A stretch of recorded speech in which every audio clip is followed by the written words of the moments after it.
Hello दोस्तों, स्वागत है आपका अपना चैनल एलएसटी में। चलिए आज हम आज त्रिकोणमिति का रेशियो जो चैप्टर आता है त्रिकोणमिति रेशियो उसको आज पढ़ेंगे। ठीक है, जो बीटीपीसी का बुक आता है जो एनसीईआरटी का है। ठीक है, चलते हैं देखते हैं क्या होता है। आज फर्स्ट चैप्टर पर पहला क्वेश्चन देखते हैं।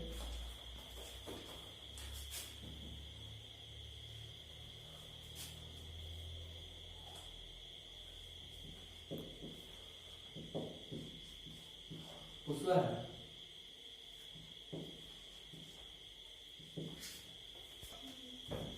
हेलो दोस्तों, स्वागत है आपका अपने चैनल एनएसटी में। ठीक है, आज हम लोग को एक्सरसाइज 8.1 जो बीटीपीसी का बुक जो सरकारी बुक आता है उसको लेकर चलेंगे। आज त्रिकोणमिति का जो रेशियो चैप्टर आता है वो लेकर चलेंगे। ठीक है, देखिए फर्स्ट क्वेश्चन क्या है।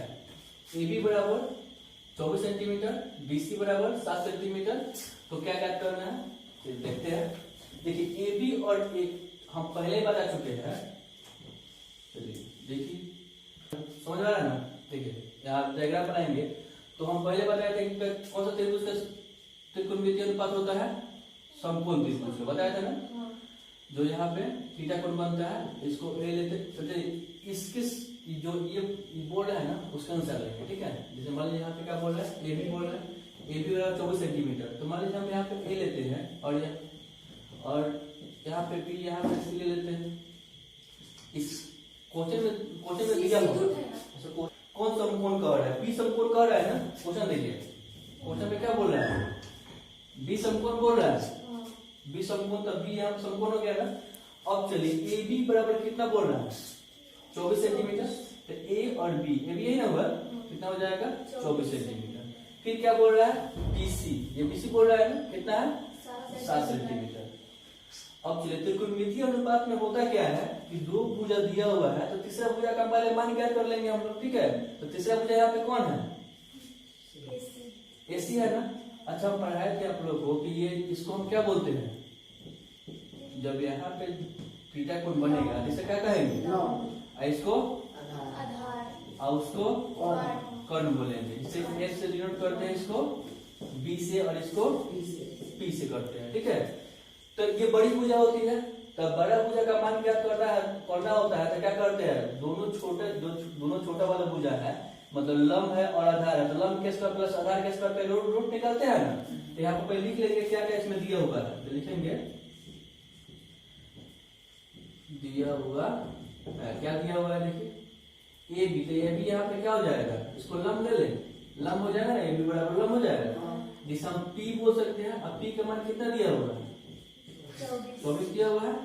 ठीक है, उसके बाद क्या है, बीसी दिया हुआ है। बीसी क्या है, आधार है ना, जिसको बी कहेंगे। कितना दिया हुआ है 7 सेंटीमीटर। ये क्या है एसी, एसी क्या है, ये कर्ण है, कर्ण जिसको एस डॉट करेंगे, इसका मान नहीं दिया हुआ है, निकालेंगे। हम लोग पहले पढ़ चुके हैं ना कि पाइथागोरस पढ़ी में हम लोग पढ़ा था ना, क्या होता है पाइथागोरस पढ़ी में एच स्क्वायर हिंदी में लिखेंगे तो क्या हो जाएगा, कर्ण के स्क्वायर और बराबर क्या हो जाएगा लंब का स्क्वायर और प्लस आधार का स्क्वायर। कोई प्रॉब्लम नहीं ना। तो कर्ण का मान क्या करना है, एच का मान क्या करना है, और इधर ये स्क्वायर पे है तो रूट में चला जाएगा, तो इधर ये रूट में आ जाएगा। तो यहाँ पे क्या हो जाएगा लंब के स्क्वायर और प्लस आधार का स्क्वायर। ठीक है, तो एच स्क्वायर का मान क्या करना है, लंब का स्क्वायर। तो लंब कितना देना है, लंब की जगह हम पी भी लिख सकते हैं, पी के स्क्वायर, इसको क्या लिखेंगे बी का स्क्वायर। तो देखिए कितना दिया है, 24 दिया हुआ है ना, तो अंडर रूट कितना हो जाएगा 24 का स्क्वायर और प्लस कितना हो जाएगा 7 का स्क्वायर। घर में पूछ रहा है ना। ठीक है, देखते हैं कितना हो जाएगा, 24 का स्क्वायर कितना होगा, फॉर्मूला पता है कैसे स्क्वायर करते हैं। 4 का स्क्वायर कितना हो जाएगा, 4 का स्क्वायर 16 होगा ना, हाथ में कितना हुआ 1 हुआ ना। उसके बाद दोनों गुणा कर देते हैं, 4 गुना, अब फिर 2 से गुणा करके कितना हो जाएगा 16 1 17 हो जाएगा। अब फिर 2 का स्क्वायर कितना हो जाएगा, 1 है ना, कितना हो जाएगा 5। कितना हो गया, इसका फॉर्मूला होता है बी स्क्वायर 2ab और ए स्क्वायर, और दोनों हासिल को जोड़ लेते हैं, जोड़ लेते हैं। ठीक है ना, ये फॉर्मूला होता है। चलिए देखिए 5 से तो हो गया, अब प्लस कितना हो जाएगा 7 का स्क्वायर 49, जोड़ेंगे तो कितना हो जाएगा 625 होगा करेंगे तो ये ना 915 625 होगा ना। तो h का मान यहाँ निकालेंगे तो कितना 625 का वर्गमूल कितना होगा 625 का वर्गमूल कितना होगा 25 होता है। ठीक है वर्गमूल कम से कम आप लोग याद किए 30 तक। ठीक है अब चलिए फ्रॉम क्वेश्चन में एक नंबर में क्या बोल रहा है साइन ए और कॉस ए का मान ज्ञात करना है। क्या चीज का साइन ए और कॉस ए। तो देखिए साइन ए थीटा कोण कहाँ बन रहा है अभी क्वेश्चन के अनुसार हम लोग का थीटा कोण कहाँ बन रहा है ए बोल रहा है तो ए कहाँ है ऊपर है ना। तो अगर डायग्राम को ऐसा चेंज करेंगे डायग्राम को ऐसा पलटेंगे तो ये क्या हो जाएगा ये आधार हो जाएगा ना। ये क्या हो जाएगा लंब हो जाएगा।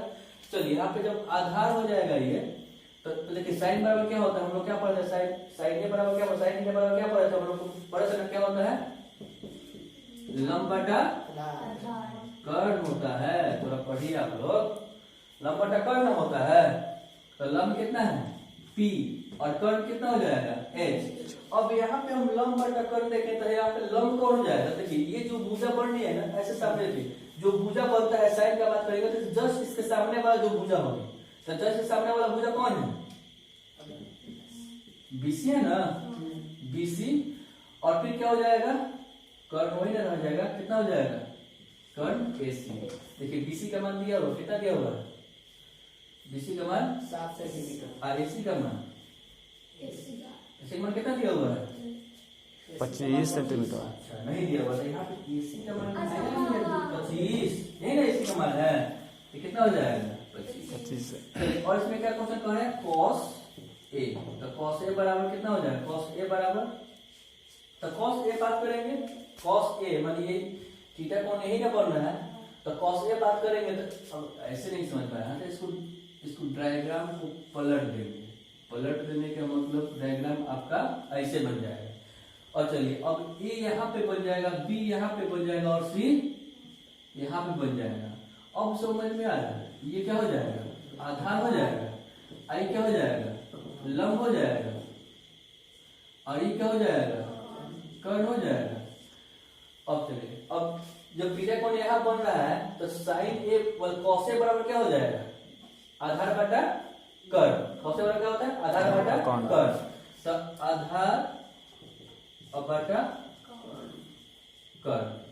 तो चलिए तो आधार कितना है आधार हम लोग का AB का मान कितना आया है AB का मान 24 पहले से दिया हुआ है ना। केवल कर्ण हम लोग का कितना है कर्ण यानी AC का मान कितना है 25। 25 तो 24 बटा 25 हो गया 160 बटा 25 हो गया। चलिए ये 2 नंबर क्वेश्चन आप लोग बना लीजिएगा। साइन C कह रहा है ना साइन C तो साइन C की जहां बात कर रहा है साइन C का मान यहाँ पर निकाल करना साइन C 2 नंबर यानी B नंबर क्वेश्चन के लिए यहाँ पे है साइन C बोल रहा है। तो साइन C यानी ये वाला डायग्राम से आसान आपको लगेगा ना यहाँ पे साइन C थीटा कोण बन रहा है यहाँ पे मान लीजिए तो साइन C बन रहा है साइन से क्या होता है साइन बराबर क्या होता है लंब बटा आधार। लंब बटा आधार होता है ना लंब बटा कर्ण होता है। ठीक है तो लंब बटा कर्ण तो लंब हम लोग का डायग्राम में चलेंगे ना तो लंब कौन है AB है तो डायरेक्ट लिख देते AB बटा AC होगा ना यानी साइन C यानी यहाँ पर कौन बात करते हैं जस्ट यानी कर्ण C तो C के जस्ट सामने वाला भुजा यही ना है तो ये क्या हो जाएगा AB और उसके बाद संलग्न भुजा क्या हो जाएगा ये वाला कर्ण हो जाएगा क्या हो जाएगा AC। तो AB का मान कितना है 24 AC का मान 25। आप एक और कौन बच गया ये तो निकल जाएगा ना cos C वैसे निकाल लीजिएगा। ठीक है तो इसको छाप लीजिए। ठीक है और फिर आगे बढ़ते हैं। चलिए दूसरा क्वेश्चन देखते हैं। ठीक है फर्स्ट क्वेश्चन देख लीजिए और एक और आपसे आग्रह है विनती है प्रार्थना है कि आप लोग कम से कम पहले जो पहला वीडियो दिए हैं फॉर्मूला का त्रिकोणमितीय फॉर्मूला जो डाले हैं उसको पहले देख लीजिए और देखने के बाद इस वीडियो को देखिए तो देखने में बहुत मजा आएगा या बनाने में बहुत मजा आएगा। ठीक है देखते हैं क्या दिया है tan P minus cot R बराबर 1 ये चित्र दिया हुआ है इसी चित्र में से पूछ रहा है। ठीक है 2 नंबर क्वेश्चन है तो देखते हैं tan P बोल रहे हैं ना देखिए यहाँ पे tan P यहाँ है ना और फिर क्या हो रहा है R। हम पहले यहाँ पे थीटा को जो बोल रहे हैं जो कोण बोल रहा है उसको देखेंगे यहाँ P है और यहाँ पे R है यहाँ पी है और यहाँ पे आर है। अपने सहूलियत के लिए एक और डायग्राम बना सकते हैं, ठीक है, एकदम एक और डायग्राम बना भी सकते हैं, नहीं बना सकते, तो समझ में आ रहा है तो मत बनाइए, ठीक है। यहाँ देखिए कैसे, पहले यहाँ पे क्या क्या दिया हुआ है, पहले हम चित्र से ही चलेंगे, चित्र से पहले हम चलते हैं, देखते हैं क्या क्या दिया हुआ है। यहाँ पे अगर ऐसे देखा, यहाँ पे समकोण बन रहा है तो ये लंब कहा जाएगा ना, तो पी क्यू हम लंब लेते हैं, लंब कितना दिया हुआ है 12 सेंटीमीटर, और ये पी आर सबसे बड़ी भुजा दिखाई दे रही है ना, तो क्या हो जाएगा कर्ण का मान कितना दिया हुआ है 13 सेंटीमीटर। तो हमें क्या ज्ञात करना है इसमें, आधार क्यू आर आधार है ना, तो क्यू आर का मान ज्ञात करना है। क्यू आर क्या हो जाएगा यहाँ पे आधार, आधार नहीं दिया हुआ है, चलिए तो पाइथागोरस प्रमेय हम लोग पढ़े थे ना, तो पाइथागोरस प्रमेय से यहाँ पे क्या हो जाएगा कर्ण के स्क्वायर, तो कर्ण की जगह पर क्या रख देंगे हम पी आर का स्क्वायर होगा ना, कर्ण का स्क्वायर, और बराबर क्या हो जाएगा लंब का स्क्वायर प्लस आधार। तो यहाँ पर इसको डायरेक्ट रख दीजिए, यहाँ पे लंब क्या है पी क्यू का स्क्वायर का प्लस क्यू आर का स्क्वायर, तो प्रॉब्लम नहीं ना। अब जो मान रख दिया वो रख लीजिए, पी आर का मान 13 दिया हुआ